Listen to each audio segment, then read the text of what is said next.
Good morning to everyone that's filtered in so far. Nice to have you all on board for today's session. Just to introduce myself, my name is Stuart Fadden. I'm the UK account executive here at Thrive, and I'm also joined by my colleague Richard Middleton, who some of you may or may not have met before, who's our head of customer success. So, mental health support, often discussed in terms of well-being, culture, care, as we all know, but far less often in terms of the actual true cost of mental health support within any organization.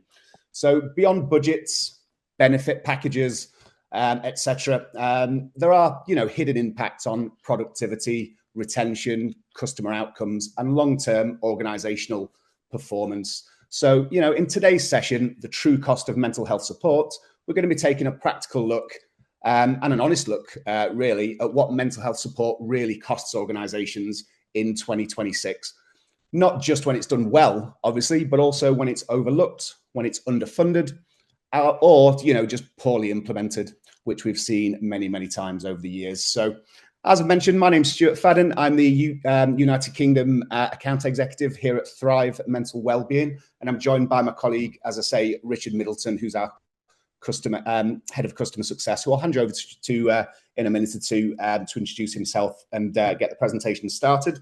But what we're going to be doing together today, we're going to be drawing on real world data, customer insights, and frontline experience to explore where organizations are investing wisely and where costs are, quietly mounting. And we're going to look at how leaders can make smarter, more sustainable decisions that benefit both people and performance.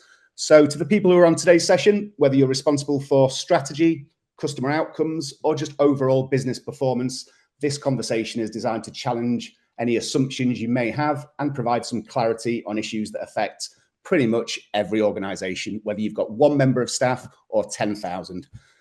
So without further ado, I'll quickly hand you over to Richard just to introduce himself further and get the session started. Cheers, Stu. Yeah, thank you everyone for attending. It's our first webinar of the year.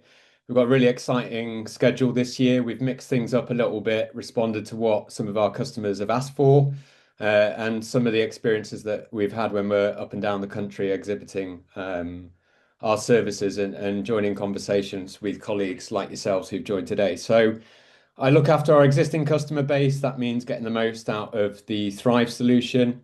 And I guess I approach this from a slightly different perspective. By and large, the business case conversations that I am dealing with tend to be after year one, year two, how does the customer present that value back to their own employer, perhaps the CFO? Why are we investing in this service on a continual basis? So my conversations are often sort of pointed in that direction. And in addition, as I said, this topic is something that we get asked about when we do exhibit. Perhaps you're at the start of your journey trying to make that business case within your organization, trying to catch people's attention, and hopefully we'll have some snippets and tips and tricks of how to do that. So yeah, grateful for you all joining today, and we'll get things kicked off. We're just running through the agenda. So for those of you that have joined our sessions before, we do answer these things in a roundabout way. It's a pretty free-flowing discussion. So we're going to be looking at how you may consider calculating return on investment. So what are some of the things that contribute to the costs that businesses will experience as a consequence of poor mental health? We'll be talking and highlighting some of those costs, what those comprise of, some of those which are easier to measure than others. And then we'll talk a little bit about how support, particularly sort of support that leans into early intervention, prevention, can make a significant impact on the business, on your employees' well-being, and sort of walk you through some of the considerations for making the business case. And I've spoken to one of our customers who's been through this process, so some of those insights might be useful for you to understand. So why mental health matters? Well, hopefully I'm making a relatively safe assumption to say that predominantly people who have joined this call have an interest in this subject matter. They're passionate about this topic, but ultimately good mental health is fundamentally to seeing colleagues thrive, to seeing your organization thrive. But we have to acknowledge it's a nuanced discussion, and there will be cynics out there. There will be people within organizations who don't place the same importance on mental health as you may do. So we're going to hopefully navigate with you how you may approach some of those conversations, some things that you might draw people's attention to. But rather than us just preach to you for the whole, however many minutes we've got left, 52 minutes, we thought we'd start with a bit of a reflection. So there's the opportunity for you to engage in this. And we just wanted to hear from you. Why does supporting mental health matter for your business? So just bouncing it back to those people that are in attendance. If you wouldn't mind joining us in sort of this discussion. So there's two ways that you can do this. We have the Q&A and the webinar chat. So if someone wants to be not the shy one and start things going, typically we would use Slido, but it's not integrating with our Google Slides today. So we're going to a more conventional way, I guess, of contributing through the chat. So if you can see the webinar chat in Zoom, it should be a button that's pretty prominent on the toolbar for you, or the Q&A. But just to get some feelings, why does supporting mental health matter for your business? And we'll give that a couple of seconds for people to contribute there and hopefully join in that conversation. And Ella, who is in the background, who is the icon that is Thrive Mental Wellbeing that you can perhaps see in the list of presenters, will help us with sort of facilitating any questions that might come in there. Okay, Claire, thank you very much for giving that perspective. So for those that you can't see it, tough question to articulate and answer, but it's the right thing to do. And that's something that we believe here at Thrive. We've got another comment in the Q&A around the legal industry not known for managing sustainable performance well. So performance, obviously, a very big factor when it comes to thinking about the potential impact of poor mental health, but also, of course, good mental health. And this is a spectrum that people fluctuate across. So just give it a bit longer for other people to contribute. We've got Lucy. Thank you for joining us, Lucy. We're a manufacturing business, so safety on the shop floor is essential, e.g. fatigue. And I know, Stu, you kind of come from that kind of background around sort of health and safety and things that can arise in that area. Yeah, absolutely. Mental health and safety, now more than ever go, hand in glove, and the legislation is becoming more and more clear on this. So I realize we're moving more here into, perhaps a little bit off topic, but yeah, it's absolutely something to consider. So I would certainly say when we're looking at wellbeing strategies, it's often a wellbeing lead and an HR department that take control of this stuff. We should absolutely be including health and safety leaders, health and safety managers, supervisors, etc., within these discussions as well.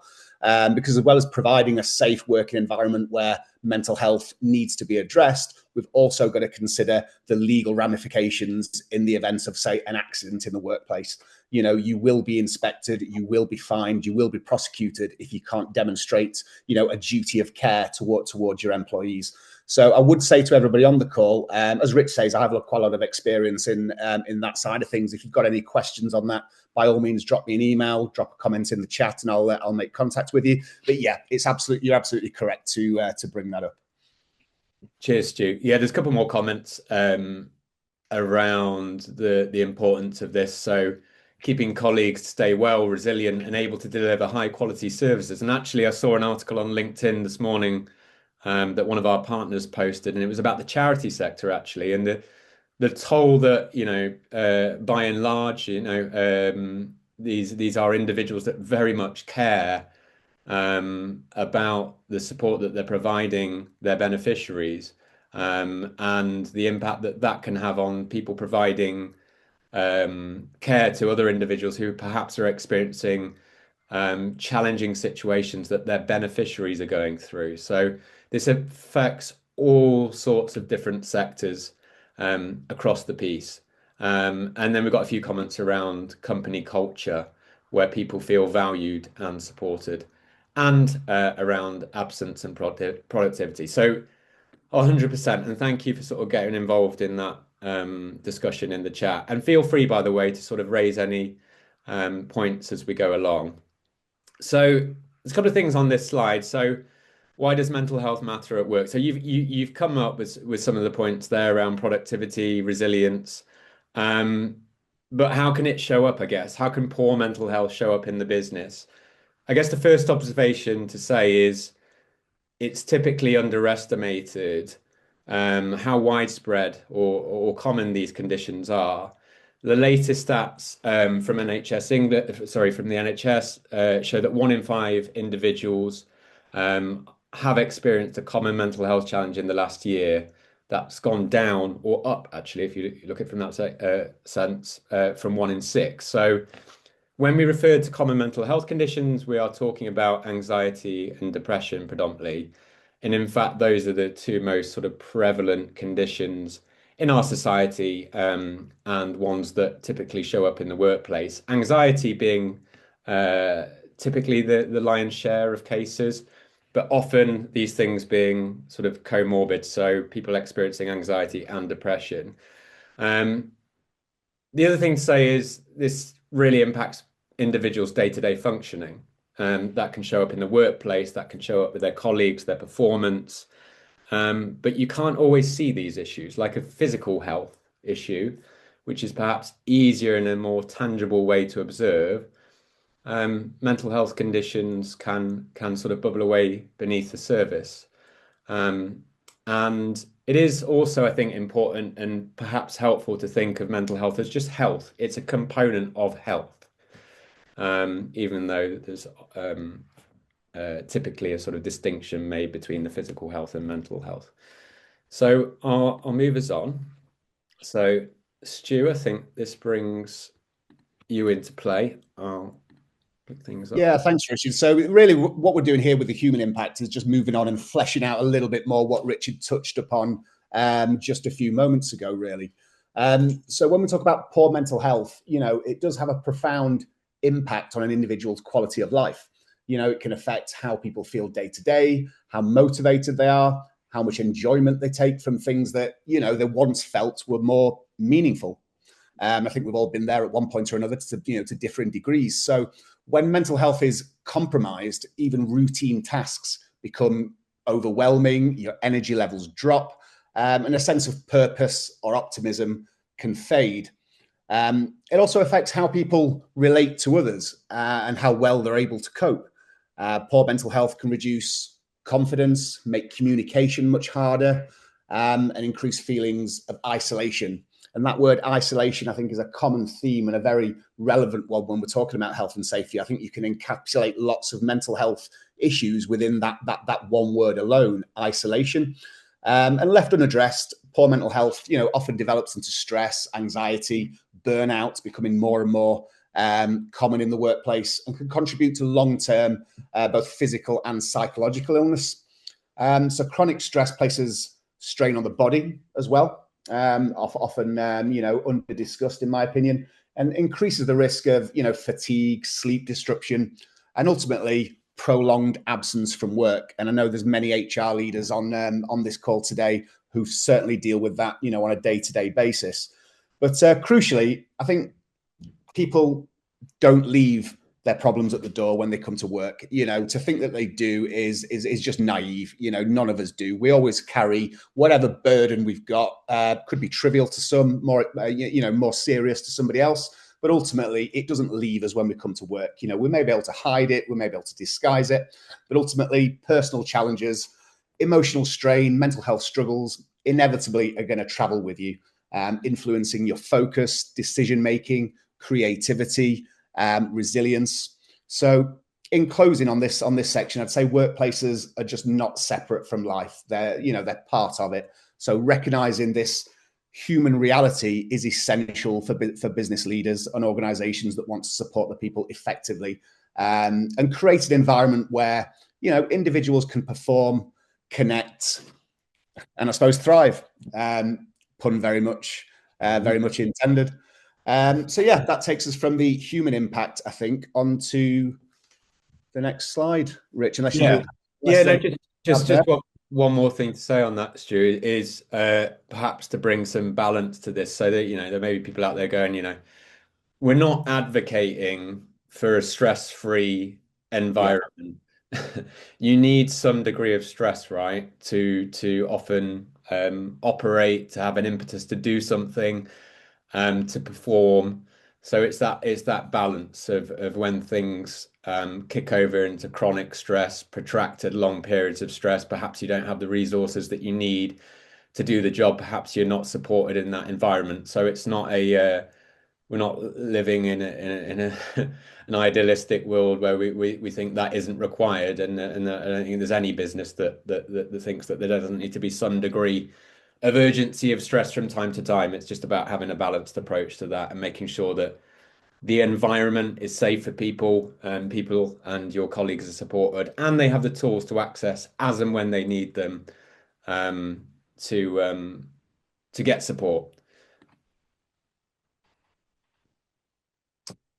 Cool. So I think this is a bit of a header slide, Stu, to run into the business case here. Um, Yeah. So obviously we've circled around this up to this point, but getting into the more into the sort of meat and potatoes of the discussion, if you like. Why is mental health a business issue? Like we said right at the start, it's an area that's often neglected, or if not neglected, then just not given the attention it deserves, quite honestly. And sometimes this information, the business case, the business issues, simply aren't translated upstream within organizations. So to flesh this out a little bit, mental health is not just a personal issue. It's a fundamental business issue because people are the engine of any organization. Every outcome from productivity, innovation, customer satisfaction, whichever way we look at it, it's driven by human effort and decision making. So when employees are mentally healthy, they bring energy, focus, resilience to the roles. But when they're struggling, that engine begins to falter. So performance drops, errors increase, and the ability to respond effectively to challenges is greatly reduced. Often in ways that are gradual. These things tend to trickle along for a while and are easily overlooked, until the impact of that becomes a lot more significant and creates a lot more problems. So, early intervention really is key here. So, if an individual's mental health is declining, engagement, creativity, collaboration, they all suffer. People are less likely to contribute ideas, take initiative, or work effectively with their teams when they're overwhelmed or, are potentially burnt out. So left unaddressed, these issues don't just affect individuals, they shape the organization as a whole. Hopefully that makes sense. Unless there's anything you want to add to that overview of those slides, Rich. I'm not sure if you have any more comments or questions within the chat. Not really. I think I think it's widely acknowledged now that there's a business case to doing this. I think it's also acknowledged that the business case has to form part of that communication to the employer, to those people that are going to ultimately sign this off. Yeah. Yes, there's been some, comments that we absolutely align with, that it's the right thing to do.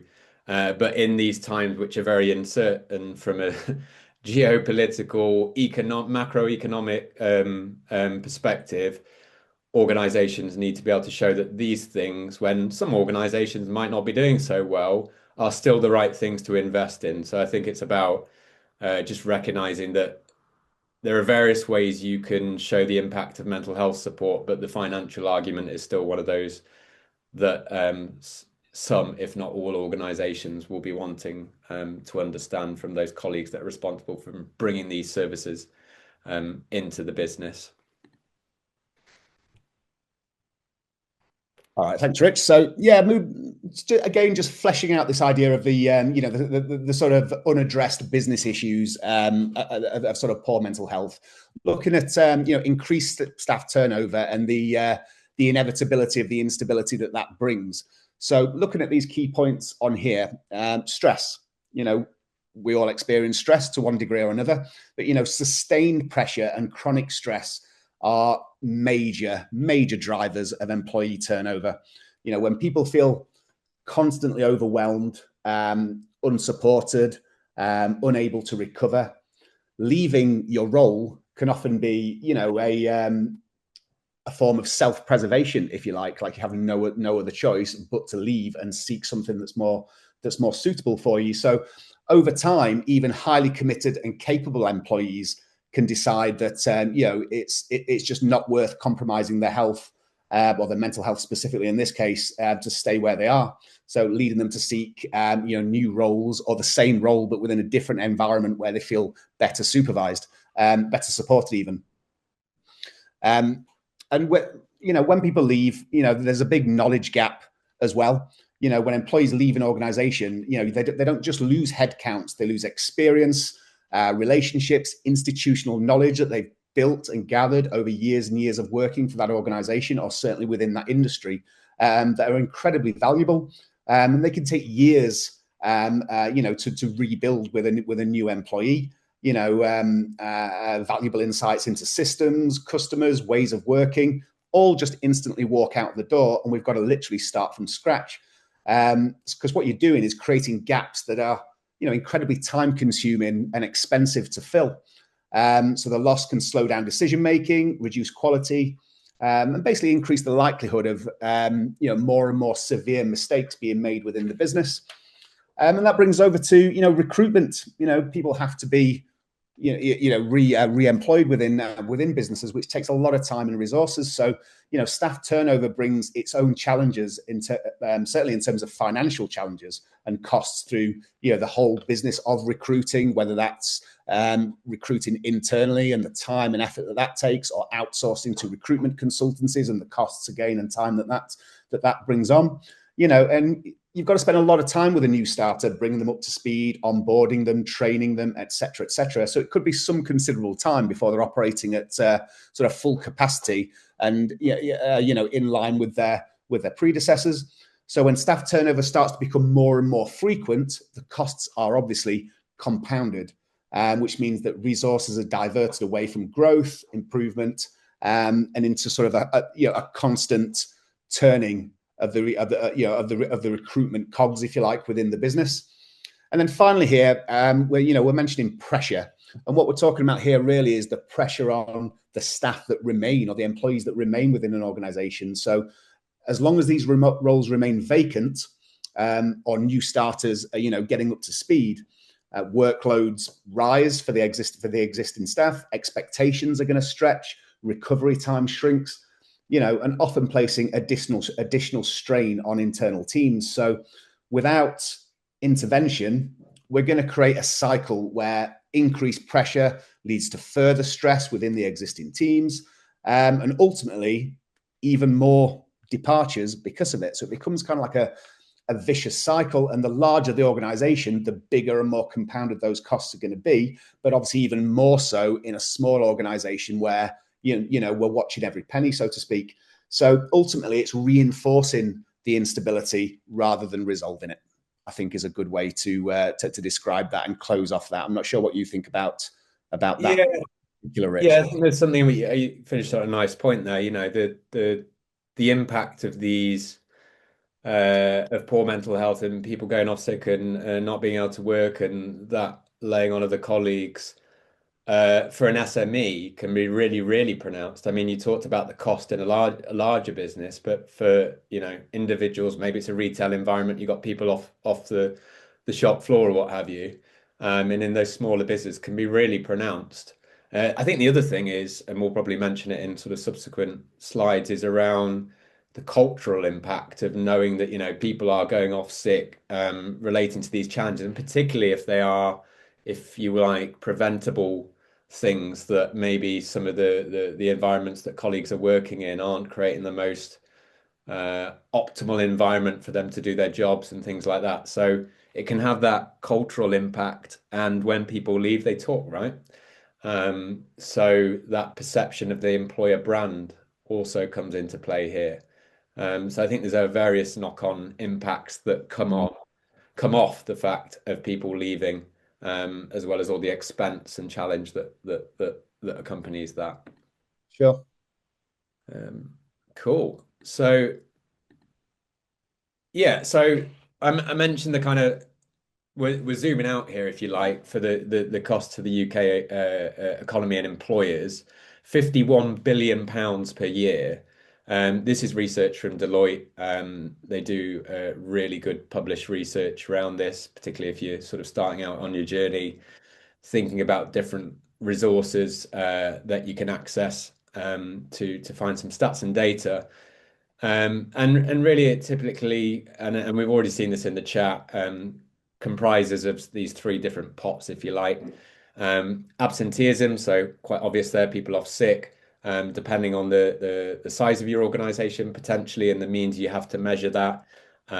It's quite a tangible way of looking at measuring the impact of poor mental health and challenges that colleagues are experiencing. Often, some of the reasons that declared might not be the real reason, whether that's down to stigma or whatever the case may be in the individual's case. Presenteeism, I think we had that comment and we'll come on to talk to that in a bit more detail in a second. There is a major contribution from presenteeism, so people working while and well, and we'll talk a little bit more about that. And then staff turnover. So Stu's just unpacked for you the impact of staff turnover. So the costs are broadly derived from these sort of three areas. And there's other costs that are non-financial that we've spoken about.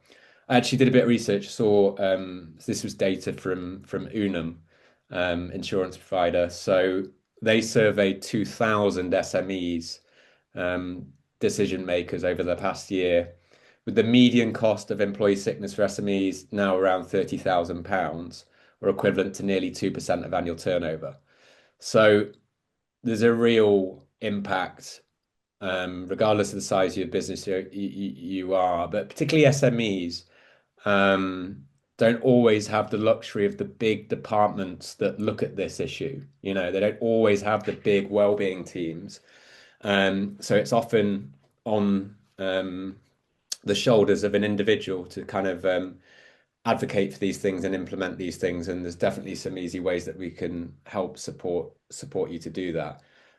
So we'll talk a little bit about presenteeism. So we'll bring that up here.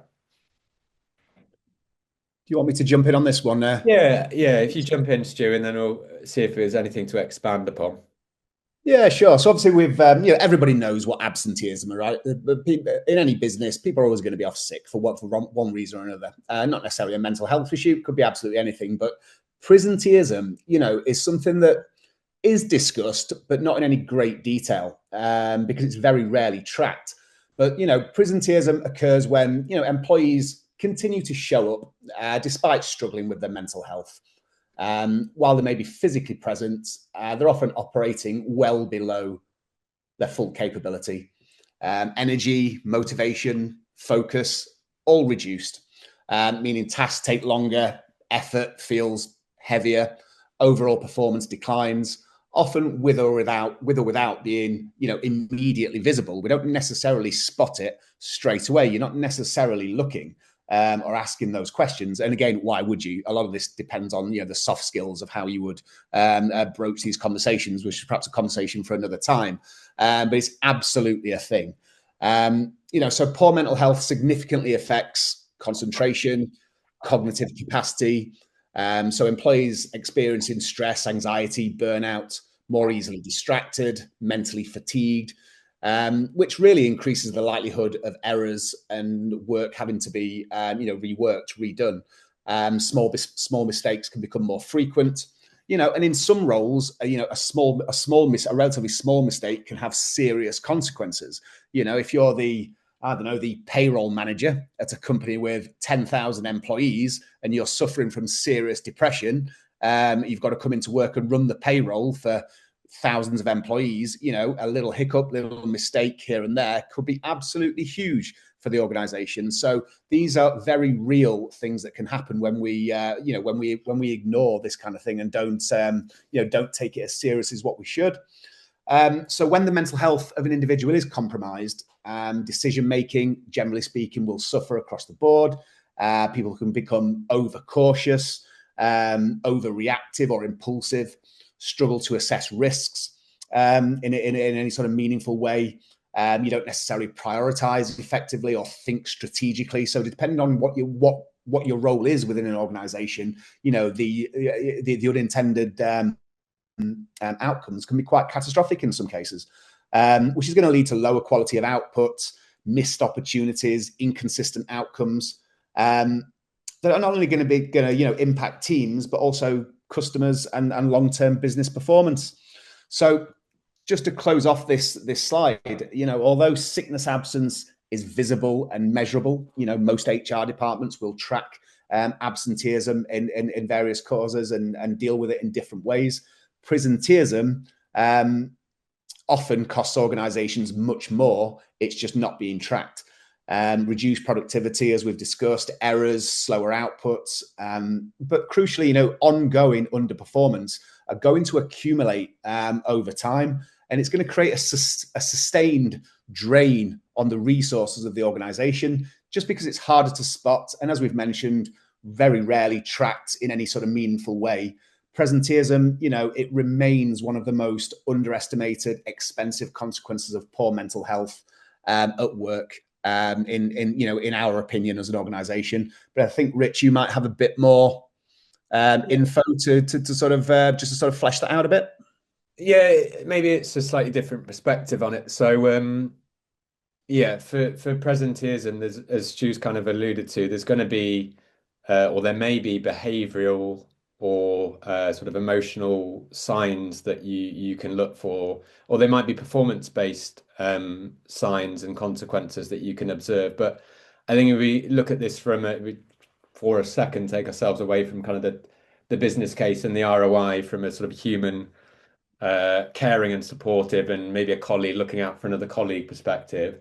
I think it's about spotting things that are different about the individual's behavior, so not sort of atypical of their behavior. So maybe it translates or shows up in the individual sort of not looking after their personal appearance as much as they were, or maybe they are, from your observation, being overreactive to something that isn't kind of typical of their personality. So I think it's about observing those changes in behavior of those colleagues, and then approaching with curiosity. If you are, going to have a conversation with someone, with curiosity, care, and compassion, which I think comes natural to a lot of people, and particularly people that are working within these roles. I've noticed that this has been the case for you, and I'm a bit concerned about you. Would you like to have a chat?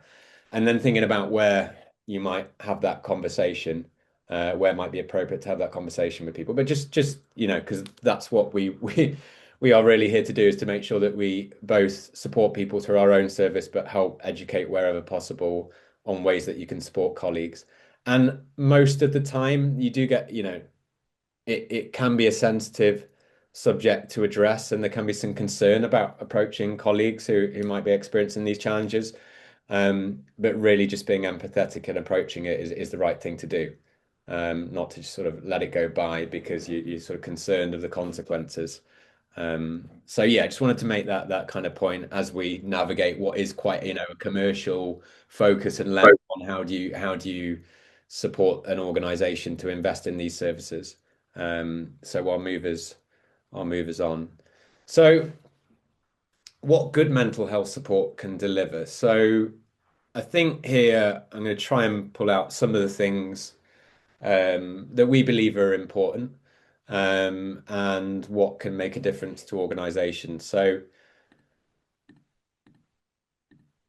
we've covered to a degree some of the impact of having tools for mental health support, for making the right environment for your colleagues. Obviously, there's impacts on productivity. If you're in a good place, you bring your best self to work. You can be more focused. You're more engaged in the work that you're doing. You're a more productive employee. Yes, there are impacts on sickness absence. So probably one of the sort of most visible markers that you can measure, and we'll talk a little bit about what that can look like when you're starting out, having that kind of baseline assessment of where things are and how things are improving over time. Yes, you can build resilience. So resilience is a bit of a nuanced topic. It can mean different things to different people. For one person, it can be a different practice that you need to engage in. For example, meditation and mindfulness exercises can be beneficial for people, but it might be for one person, they might have some risk factors like they're not getting enough sleep, for example. It might be about their lifestyle and other elements that feed into their overall mental health and culture. Um, Having a good, whatever you deem that to be, workplace culture or a healthy culture. But there are certain things when you're looking at services that you can consider when you're thinking about what good looks like. Um, any health condition, the importance of early intervention. So the earlier you can get on top of an issue, the better in any health condition. The same applies to mental health. So in some more traditional services, there's quite a lot of onus on the individual to take that step forward to get in touch with the service. And yes, there should be some responsibility on the individual's part, but there's an importance in your approach in considering early intervention, what that looks like. Evidence-based tools. So when we talk about resilience there, different tools that can help. Everyone will have their own sort of ways that they prefer to sort of manage their well-being, but ensuring that the services and the solutions that you bring in come from some kind of evidence base is, to our likening, an important thing to consider. And again, back to the culture point, this is also a retention of staff issue and an attraction of staff issue. So getting the right support in place, colleagues, new hires are expecting these things to be in place for the organization. And then again, this is from Deloitte. So there's an obvious business case for investing in these services. So we often hear from, and particularly in the public sector, challenges around funding for some of these initiatives, but there's a real business case, potentially business cost for not providing those services and having that support accessible to you. So yes, we recognize that you've got to be practical when there's several considerations for different budgets, cost savings to be made, but actually it can run counterintuitive to be thinking about, okay, well, let's scrap that because that thing doesn't seem to contribute to our bottom line. Hopefully, you've seen how much of an impact that can actually have on the bottom line for not supporting your employees and having invested in mental health solutions. And yeah, it's about preventing bigger costs, not just considering the cost. So when you're looking to perhaps you're talking to different providers or you're talking to ourselves, it's about, okay, what can this do for my business? What can this help prevent? What can you show me in terms of treatment outcomes? How can I present that ROI back to stakeholders within the business, whether that's the CFO, the CEO, HRD, whoever that may be. So here I'm going to run you through some practical steps for adopting mental health services within your organization. So you can see several things on the slide, which I'm going to run through.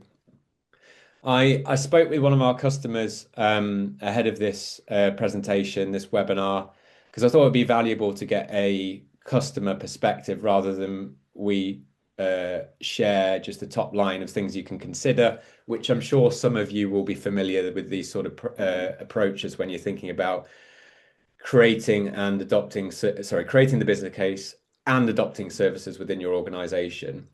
So this particular customer is an insurer. They provide insurance to consumers, and they started their wellbeing program back in 2016.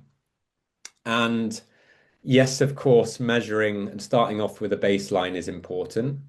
Assessing the current state of play, the landscape that you're operating in. That might mean tracking sickness absence rates. It might be staff feedback. It might be other indicators, whether that's colleagues experiencing burnout. Data can absolutely and obviously help make the business case. But for this particular employer, it was a tsunami, in their own words, of mental health cases that were in the organization. Leaders felt ill-equipped to deal with them, and colleagues required support. And they did have sort of more traditional support services in place, but it was about getting specialist mental health support in to enable people to access support confidentially. And often that's one of the barriers, if you have to ask your manager for support. We hope that you can build an environment where your colleagues want to speak to you as a manager, but sometimes that's not the case and people just want to access support and do that in a confidential manner. Leadership buy-in, I think the important thing to emphasize here is really senior leadership buy-in. So you'll be thinking about how you frame this to them from a perspective of cost savings potentially, from ROI.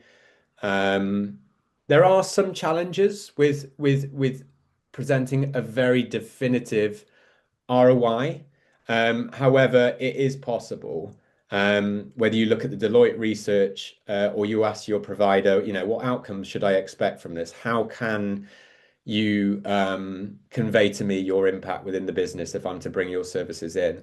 But in the case of my particular customer, it was about convincing the CFO who needed a bit of work. So they were asking for a relatively modest, given the size of the company, investment in this area back in 2016, and he had some initial friction and work to do with the CFO. So they kind of remarked, this is the CFO, that they hold these colleague forums, and it rarely comes up as an issue. But of course, would it come up as an issue? And who wants to be the first person to declare that they've got a mental health challenge in front of that audience? So thinking about how do you get leadership buy-in, what are the different ways that you can do that? Promoting awareness and making support accessible, obviously really important. There are various ways that you can do that.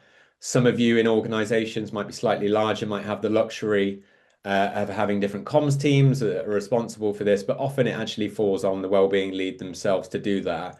And we at Thrive make that job easier for them to do by sort of best practice ways to engage audiences and engage your employees with services that are available. I think the point here is the launch of services is probably the easy part. You can make a big splash about things, definitely involve your senior leaders, be clear about why you're doing it. What is the reason for bringing this support in? Because you can get, naturally, colleagues can be cynical about their employers sometimes bringing these support services in, but be clear about why you're doing this for your people, involve your comms teams if you have them. And again, promoting awareness, destigmatizing this issue. If you are fortunate enough to have sort of senior leaders or colleagues from any area of the business that are willing to share their story, make language accessible, inclusive. And when we're thinking about the launch, it's not just awareness days that you need to tie these launches of services to. In this particular case of this customer, it was Mental Health Awareness Week. There's obviously a very obvious reason why you might want to do that then, but mental health doesn't just occur in May. So it is about thinking about when is the appropriate time for you, planning a really successful launch, working with providers to do that. But it's about sustained communication. These aren't just you put it out there and 12 months later, people are going to be aware of what's on offer. And the people that are struggling change. You could be doing okay and then you need the support. So it's about thinking about sustainable ways to create visibility of these services.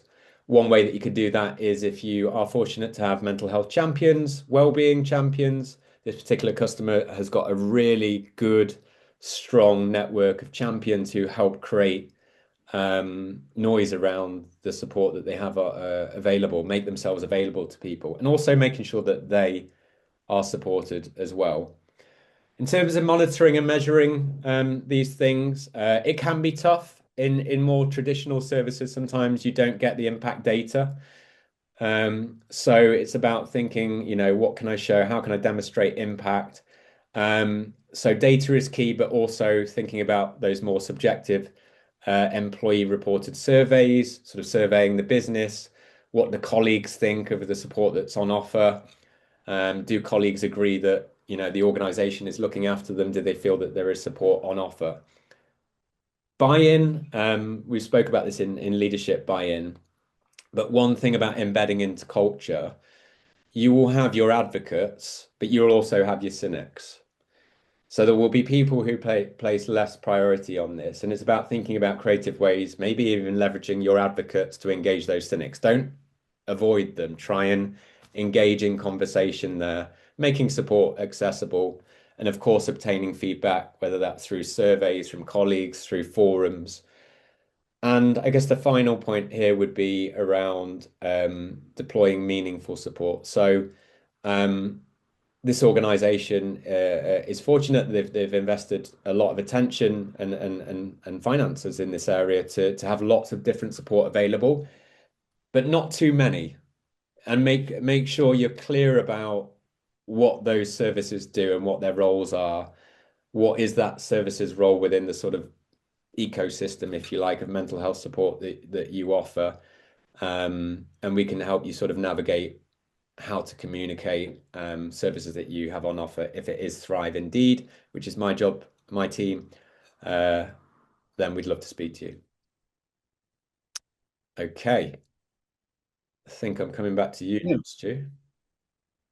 Awesome. We're nearly at the end. Time flies, doesn't it? We're almost at the end. So yeah, thanks for that, Richard.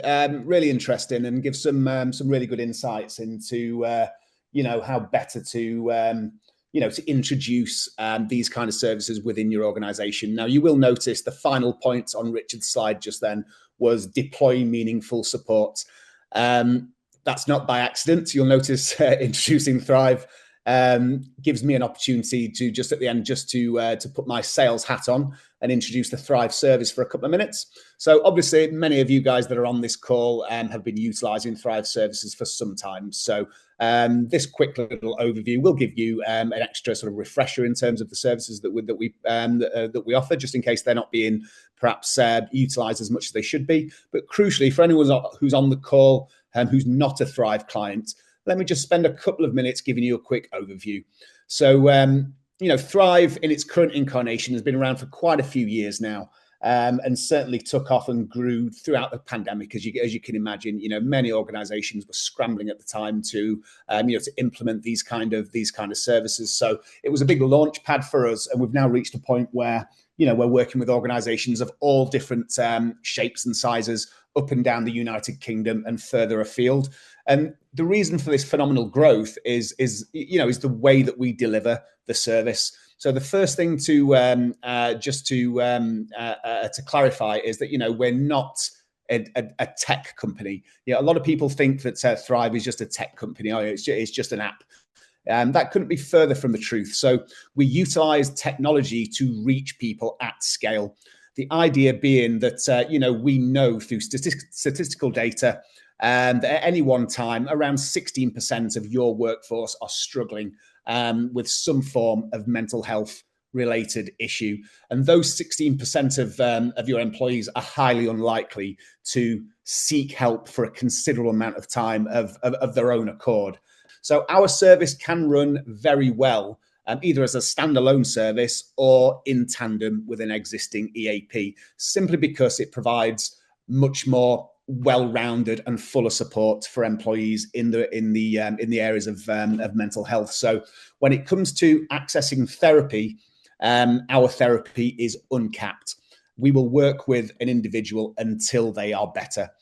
Or until they no longer require therapy. There's obviously a whole host of other sort of self-help options that can be utilized through the app, whether that's CBT, whether it's breathing techniques, sleeping help, whatever it may be, it's all in there as well. But we offer uncapped therapy, obviously based on clinical need until that individual is better. And we use the technology through the app, like I say, to reach those people before it becomes an issue, before we start seeing the issues that we've been discussing in today's session, presenteeism, absenteeism in general. We want to nip that in the bud as quickly as we can, get an employee better, get them healthy, and get them working at optimum standards for your organization. So in other words, we're meeting the unmet need. So there's always going to be a certain proportion of people who will, of their own accord, come forward to seek help, to seek therapy, or seek other forms of support. But we're meeting that unmet need of people who we know are out there. We just need to get to them. And obviously, like I can explain to you on a one-to-one basis how that works in a little bit more detail. Obviously, we've touched on the self-management tools, which you'd expect to see. But we also offer all of our clients very clear insights and data. So we can really look at what the utilization rates are, what it's being used for, et cetera, and working in conjunction with your customer success manager, Richard being the head of that department. We can really get under the bonnet of your business, get the utilization up, help you with signposting, etc., etc. We do webinars for your employees and your senior leadership team to make sure that they understand how to deal with mental health issues internally, how to effectively signpost, etc., etc.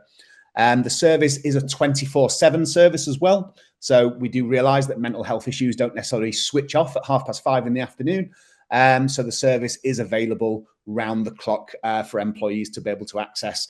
And just to clarify, we do use the same standardized clinical screening as the NHS, the GAD and PHQ scoring, etc. So where people score in the right way, they are offered immediate access to therapy if they need it. Or it could be that they are signposted or triaged to other, suitable services. But if you do want to discuss this service in more detail, or you just want to find out a little bit more, by all means, do drop me an email. I think my email address is on the final slide. Is it, Richard? There you go, stuart.fadden@thriveuk.com. Even if it's just a quick question, don't feel like you have to commit to a meeting or anything. If you just want a bit more information, you want me to send a brochure, or you've got a question about something that's going on within the organization. Or I will mention this, we do also have a brand new referral scheme as well. So let's say you're a client of ours already, you're utilizing the service, you're very happy with it, employees are engaged, etc., and you have a contact within another organization that you think could benefit from a conversation, by all means, do drop me their info by email and I'll make contact with them.